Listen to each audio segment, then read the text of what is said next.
It is a bet rider ban. I didn't look, so I know, you trusted me. Gotcha again, Cheever. Dum. Nah, but I did mean bat rider. Bat rider. Well, And we've been seeing a lot of that hero? No. He's pretty strong though against certain lineups for sure, and he also causes a lot of problem during like the laning phase if you don't have someone like a lifestealer or a jug that can kind of spin off all of that lovely sticky napalm, good at initiating. Like that's one of those heroes too, like any sort of hero that can sort of challenge positioning is very, very value, and with some of the heroes in the meta right now, it makes sense that you'd want to not have him around. And you also seen him as a position 5. We saw that during qualifiers. Again, we saw it, I think in particular it was Complexity. Monkeys Forever was running the Bat Rider as a position 5, which was interesting because he was able to harass quite a bit, but it wasn't a big deal if he died too, because he's support. So you had that utility with the Bat Rider, and you had that harass, but it wasn't as big of a deal. At the same time, they didn't make it. What were you gonna say? Didn't make it. I'm just excited. My boy Lion is coming out here. Lion is so hype right now. Everybody was playing it before. I just love the concept of this hero. Go from support to a major damage dealer potentially later in the game, depending on how well you do. Oh, King Gaming is speaking my language. Bursty, control, stun. I'm into it. I am so curious. This game, both teams haven't won a game yet here, right? They're coming off a 2-0 yesterday and it wasn't great. But both teams had a kind of like similar story in those games where they did okay on the lanes and then just fell off hard afterwards. I am curious what kind of aggression we're going to see on this laning stage. How much do you think the teams will want to focus on the laning stage with the Bane and the Lion already picked up, and the Rubik as well, so you got 2 supports? How aggressive can Lion and Rubik be on the lane? There's a Shadow Shaman. There's a Rasta. I think we're going to have quite a bit of aggression on the lanes, to be honest. I think it's going to be fun. Yeah, J-Storm definitely has a in-your-face kind of pickup here. I mean, they've got a lot of catch. They've got a lot of people to go off that catch, get some nice kills. Love the Shaman pickup. It does so much in this meta right now, so that is exciting. Although, everyone kind of knows about Shaman again, right? Everyone's been watching the last tournament, so King Gaming's probably going to have a pretty good answer here. Well, the other thing, too, if you look at both of these guys, you've got kill lanes coming out from either of these teams with the Rubik and the Lion on the side of Keen, and then, of course, the Bane and the Shadow Shaman. And they're going to be very, very aggressive coming out. And I know J-Storm in particular is super aggressive early. They like to really get that advantage and just press it. And a lot of the stuff has been circulating around the fact that, 5-minute bounties is the time that you start to see a lot of the action come out, because you know that your enemy's going to be going for them. You know that you need to make these rotations. And with that particular lineup, especially, too, with the Troll is one of those heroes that likes to fight early. He can fight early if he needs to. So Weaver. I must say, there's a lot of disable to be picking a Weaver against that. That is a very confident Weaver pick. Pretty much everybody on J-Storm has a pretty great kit against Weaver. You got long-term silences. You got BKB piercing stuns. You got nets. You got shackles. What are they doing? That Weaver has got to be a god if he's going to make it in this one. I'm terrified for that little bug. Not really. I hate bugs. I hope he dies. But so you got your boy Lion on my boy Gaming, Lion. So. He's gonna watch that Weaver die a lot, and he's gonna be like, sorry, you picked that hero.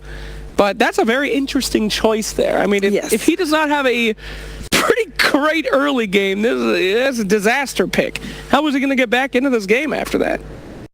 Good question, but at the same time, those supports are going to be bled dry a little bit for buying all the sentry wards. All the detection needs to be coming out. At least a couple of detection needs to be coming out. I mean, does it? You shackle him, he's just dead. Do you think they run like an aggro sort of thing with the Doom and allow the Weaver just to kind of have some space, get level sort of thing? I mean, I know you want to obviously be getting farm on him, but there's not much that he's going to be able to do really with the Rubik and the Lion if they're going for kill lanes, unless they're going to be doing more like rotations. Both Weaver and Troll are those heroes that don't really need that much assistance in the lane. So yeah, there's definitely a potential to get some aggressive tri-laning going on. A puck coming out as well, more control, this time on the side of Keen again. The silence coming out there as well. So if there is a channeled Fiend's Grip or Shackle, at least Puck can jump in and just, stop that, silence that. Yeah, okay. Puck, yeah, as you said, if he does well in the mid lane, He could do a lot in this game. He could prevent a lot of this, make a lot of space for that Weaver, but it's really all in strategy here from Keen Gaming, and I don't want to be a broken record, but I'm never going to put my trust in a Rubik, so yikes. I don't know. I'm not a big fan of the Keen Gaming draft. It's a lot of pressure on Weaver, too, to be supplying all that physical damage. Like, Rock has pretty good base attack, and he's going to do fairly well in lane depending on what he's against, but, you know, Weaver's really, he's got to accelerate, otherwise J-Storm's just going to run them over with what they have already, and who knows what the Brile hero is going to be. If it's, I don't know if it's going to be the Pango or if they pick something else. So what do we want to have, indeed? Because we don't know yet if Brile's playing the Pango, as you said. What would you prefer? Something that can win against a Puck, which is pretty tough, honestly. I don't know. I don't know what I'd like to see here, because you've got really decent power push coming out from J-Storm, right? You've got the pick, the Necrophos. All right. So we are going to see a Forev Necro, I guess, and then Brile still on that Pango. I love it. Big lockdown, big burst damage to go with everybody else, you know, making sure that all these kind of escapee heroes, your Weavers, your Pucks are grabbed and slammed, baby. All right, what are you who you think is going to win? I got to stick with my NA boys. I got to go with J-Storm. All right. I like that draft. Yeah, not a fan of the Keen draft. I gotta go with J-Storm. I really hope they pull it through, or I'm gonna sound like an idiot. Well, I'll trust my analysts on this one. I'll go for J-Storm as well. And while we are waiting for the game to officially kick in, let me just remind you guys that there are so many games going on at the same time. We have 4 streams live right now. Look at that. And they're all playing their game. So there's group, but we are group A, that's group B, that's C, and that is D. That's how that works. You can find them, of course, on the respectable Twitch channels with the names that are listed under the stream. So make sure you check all that out. But do it really fast, because you want to also watch this game, because I think it's gonna be a bloodbath, and who better to commentate a bloodbath than only Pixel with Gods.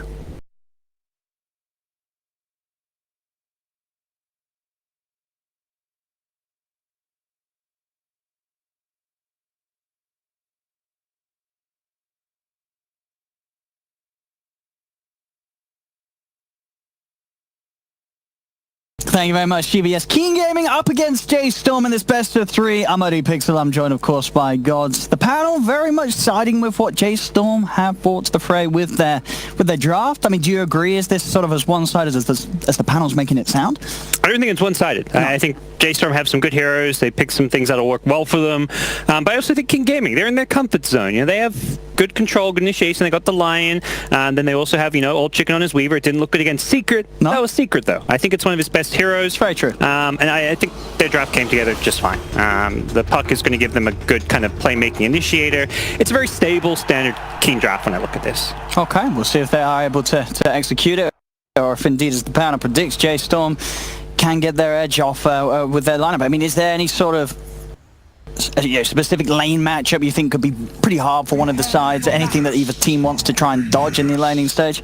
It looks like, interesting. We're going to see Troll go mid. So of all the, panels speculate we may see Brile playing his Pango that we've seen a few times. Not going to be the case. It's also not the mid Necro we've seen last series. It's going to be a totally new one. The Troll going mid against Puck. It should be a kind of 50-50-ish matchup. I imagine that the Puck will actually do maybe slightly better. We'll see how that goes. But, I mean, matchup-wise, I don't think there's any, like, must-dodge matchups. Like, there's no really hard lane counters in play.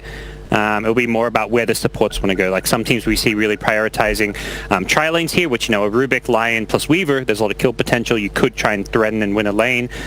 Doom's one of those heroes that if you can leave him alone, he's quite happy to get solo XP as long as he can get that solo XP. Let's see. Now, as we get this one started off. Game 1 of the best of 3, Keen Gaming versus J-Storm. I looked up at the Puck as well. Do you think, you know, we obviously saw the Puck earlier today in the previous series, allowed to be quite elusive. You know, game 2, Yaps are able to jump around. Bane, Shadow Shaman, would you consider J-Storm having sort of the necessary catch to deal with a Puck this game? Yeah, it's good. More maybe relying on Fear getting his cast range, talent, and Aether Lens. That's when the Puck has to really be careful because that Hex cast range gets pretty absurd. But until that point, it can be a little bit difficult. Yeah, Bane has that lockdown with the Fiend script, but you know, it's very telegraphed. You're not going to catch him by surprise the same way Shaman can with either Aether Lens or you go for the Blink route. I've seen some Shamans start actually not going for the Aether Lens, but prioritizing that instead.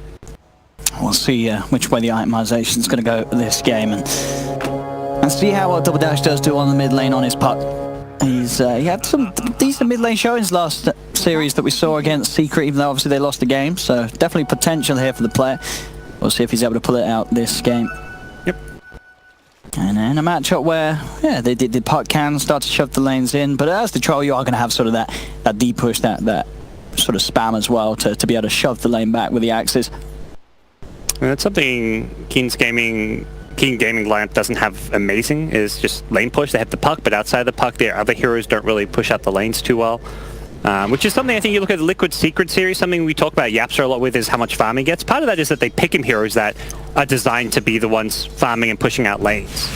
He was playing a Leshrac in one game, and then the next game he's playing a Puck, this hero that has this double nuke that instantly kills a creep wave, so naturally you're going to be sent to a lane where you push it out and you take that farm. But not so much the case with King Gaming's draft here.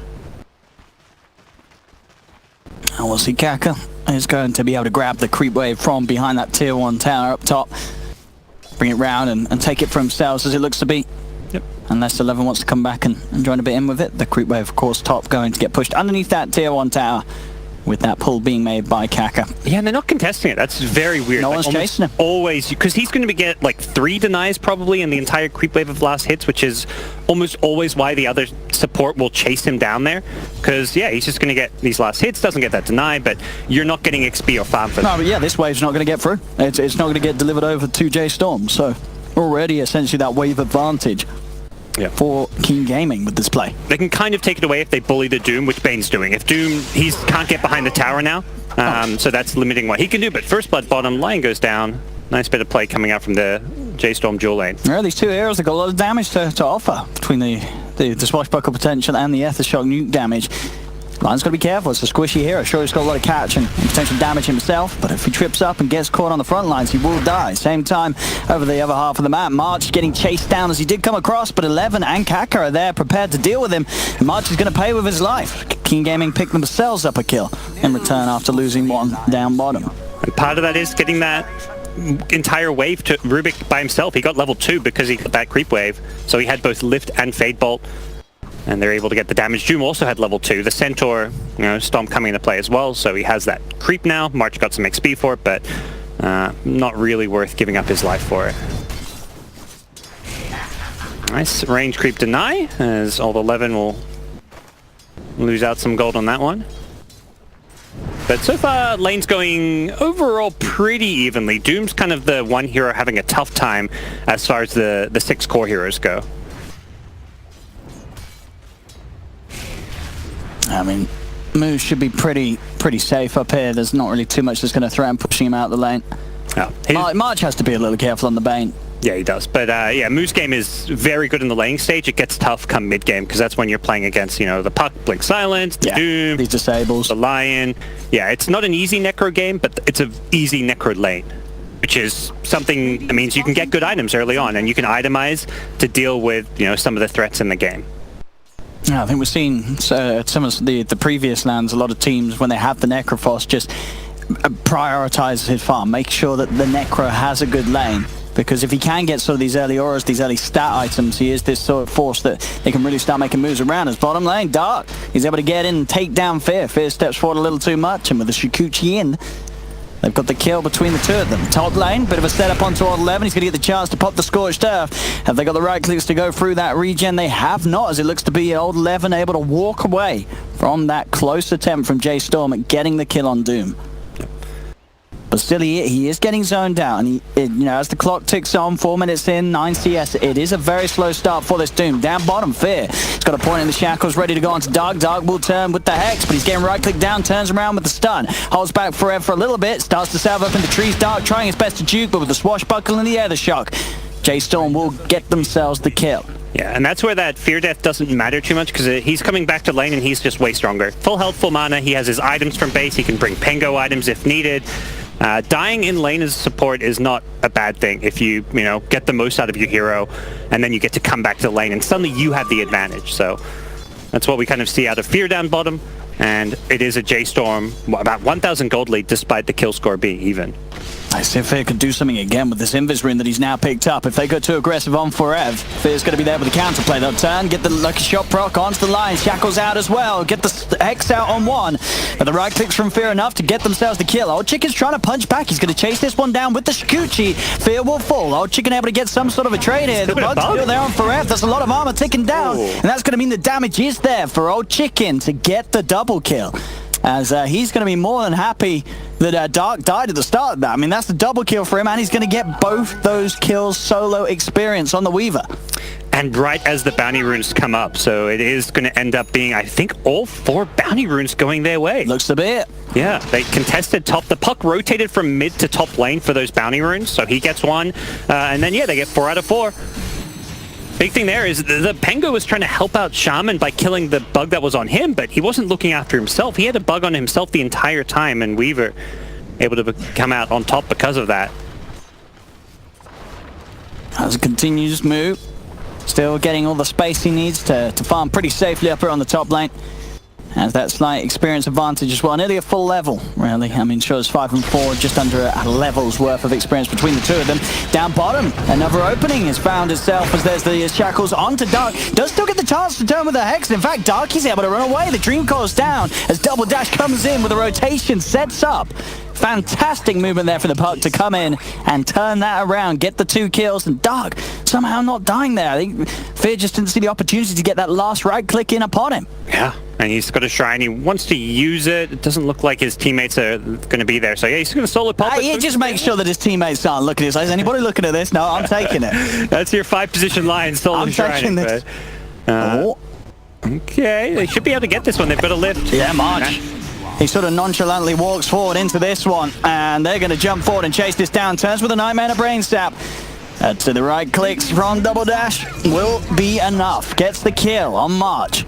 Yep, holds on to the haste rune too. Like, he was always going to get that kill if he needed to pop the haste rune, but he can now wait to use that later on. A TP rotation to a side lane, or just roaming through the river to gank a side lane. It's a very good rune to have on a puck at this stage of the game. And it just feels like King Gaming are just making the better moves and rotations right now. The puck going bottom, the early Dream Coil ganks can be so brutal because level 1 Dream Coil does so much damage when you break it now. Level 1 300 break damage is a huge nuke. Shaman lost half of his health pool because of it.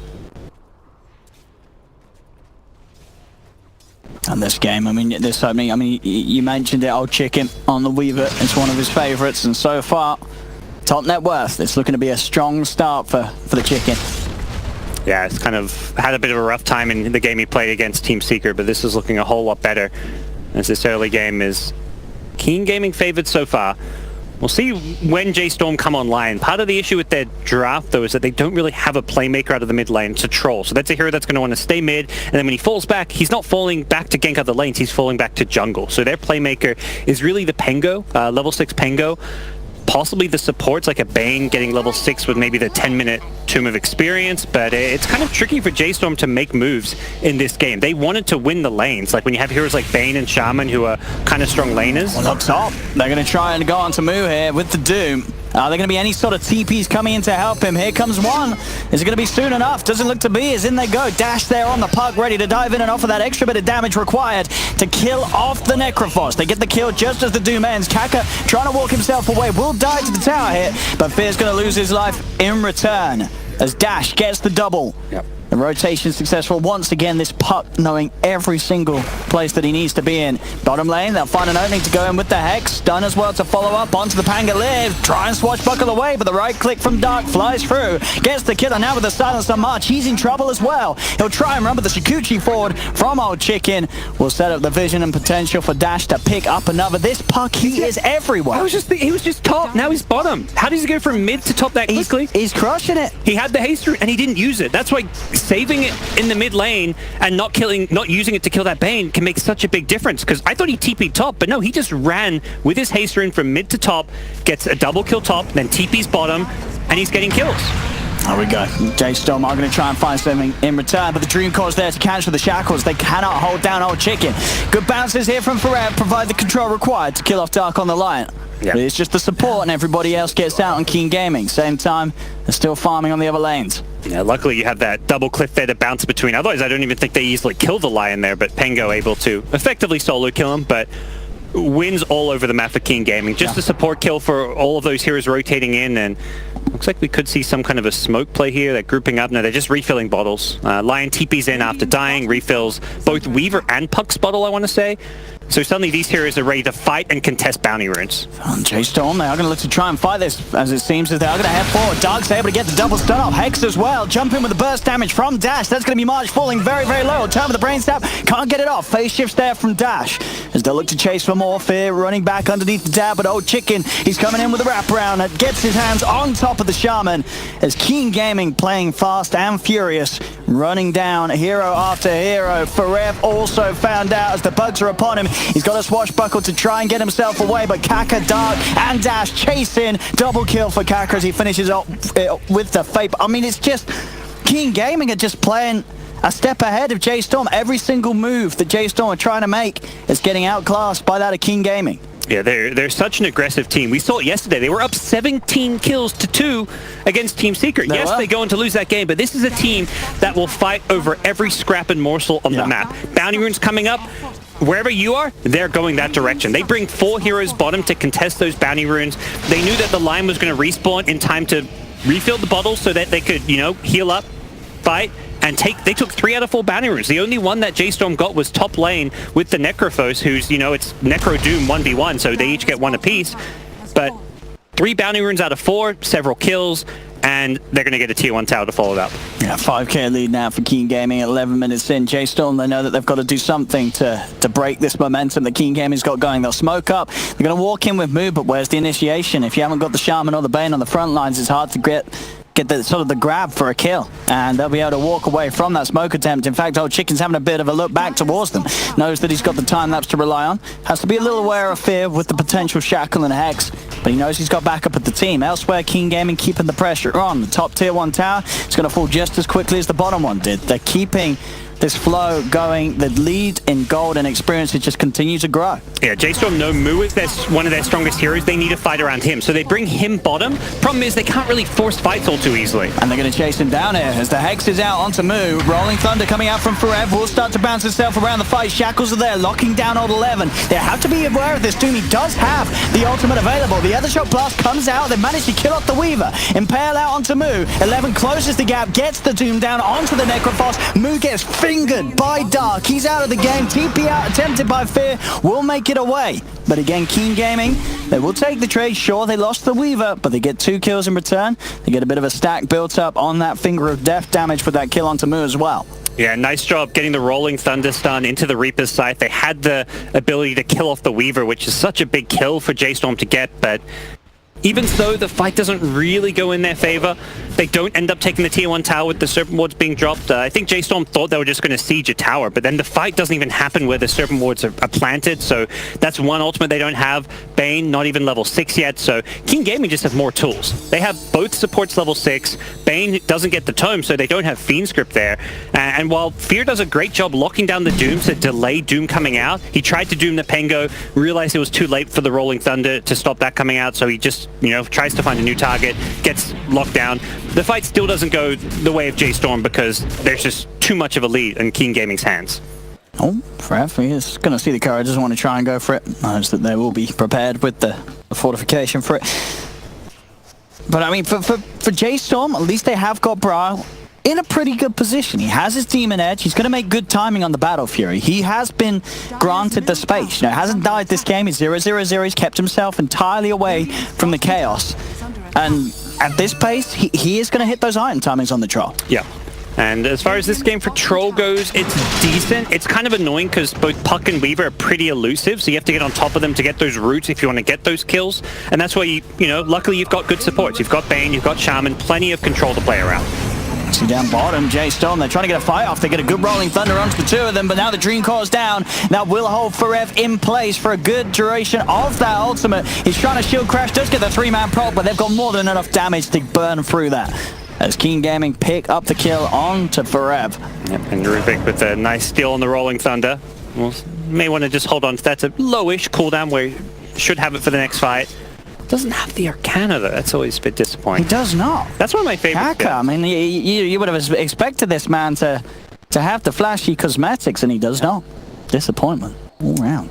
But Pango kill, Moo farming up on this Necro, a bit of a hodgepodge of items. Arcane boots, buckler, braces, wand, and a cloak. So he hasn't really finished anything quite yet. And has a ring of health queued up. I'm not quite sure what his idea is with this build. Looks like he just wants a casual hood to get some magic resistance. They're trying to go here for the Puck. They have got the Fiend's Grip onto the Doom. Puck is getting controlled very well here by Forever for the Rolling Thunder. Now do it. Chase Storm, they'll get both the kills. Reaper Scythe comes down from Moo. And that's pretty much the biggest play we've seen so far from Chase Storm, and it is a big one, getting 2 core kills. One of them with the Reaper Scythe as well, as Keen Gaming just getting a little ahead of themselves, stepping up to the high ground. Perfect position for Forever to go to work with his ultimate. Yeah, what a place to have a fight. Yeah, and we're seeing J Storm do a really good job of generally picking fights where the Rolling Thunder can be effective, and that's the one thing that's, I think, kept this game fairly close. Another big steal, Rubik. He's getting all the ults. Let's see if they can try and push with it here on the side already. Dark's found a catch onto the Shaman. Fear's dead. They may want to go push with this. See what they have in mind. Yeah, at least a tier 1 tower in the mid lane. It's got to be appealing for Keen Gaming if they can get those wards down in position. Yeah, they have all their ultimates. I think they may know. I mean, the Fiend's Grip was just used for that kill, so there's still a long while with no Fiend's Grip, no Reaper Scythe. Rolling Thunder's a low cooldown, so that's about to come back up, but King Gaming is much stronger at this stage of the game. Radiant's bottom tower is under Let's see. King Gaming pushing up. Kaka. Yeah, to drop those wards. Yep. Maybe feels that they could try and even just go for the second. I mean, this tower is already pretty low, so ideally saving it for more. As already the jump comes in. Look at the stun out to 2. The wards are going to be dropped down for the fight. Doom's there onto Moo. Moo's got to try and get out, but the telekinesis drags him back. The damage is looking to be too much. He will be Nightmare to try and save him, but in comes the finger from Dark. That's the Necrophos down. And now Kaka with a beautiful stoling Rolling Thunder, getting all the angles perfectly placed on top of Jay Storm. Vision's there onto the Pangolier. They'll jump forward, take Forever as well. Keen Gaming rolling through, and Kaka, I mean, he has had some fantastic steals. Rolling Thunder multiple times now. The Shaman wards, you got to watch out for this Rubik. Yeah, it's not an... I mean, it's kind of easy to stop him stealing if you just instantly... You just instantly shield crash. Shield crash, exactly, but often maybe you don't want to because then you miss a stun or something. Sure. But yeah, it's 2 fights in a row where, I mean, the first time he stole it wasn't a big one because it was just a solo kill when he was going to die anyways, but that team fight, Rolling Thunder... Turned around. Yeah, that's huge. The fact he has Serpent Wards into Rolling Thunder. Kaka is just such a fun player to watch. He's such a big playmaker. When he was playing on Newbie, he played this similar, active 4th position who just gets to make all the fun, flashy moves, and it's a similar thing to what we're seeing here with his Rubik. He's looking fantastic in all these team fights. I feel like Moo, as farmed as he is, doesn't feel like he's a big threat in these fights because of his lack of, like, an item. Whether it's, the mech or Rod of Atos, it just feels like he needs something that, is an active, that does something in a fight. Right now, all he's got is little items that give him survivability. They are going to try and group around him again in the mid lane. Jump forward with the silence. They're going to get the Dream Core down onto 3. Do they want to commit into this? They certainly do. Keen Gaming stepping forward, and here goes Kaka again. Another usage of the Rolling Thunder. Will be held in place for the most part of it by March with the Fiend's Grip. Infernal Blade comes down from 11 onto March to cancel the Fiend's Grip. Reaper Scythe down. They throw everything onto the Rubik. Sure, you've killed Kaka, but the rest of the side of Keen Gaming still good to go. Heading forward. Forev does come in with his own Rolling Thunder. Swashbuckle as well, bringing the Doom down low. Brio gets the ult off just in time to keep himself alive. It's going to be drawn back towards Keen Gaming, and is pretty low on the life. They've got good damage as well. Old Chicken jump back with the silence from Dash. Takes the troll out of this. Only Moo and Forev left alive, and Keen Gaming, they're not done. Ghost Shroud's there on Moo. See if they can dive this tower. Keen, if they want. No, they'll back off. But still, another fight taken by Keen.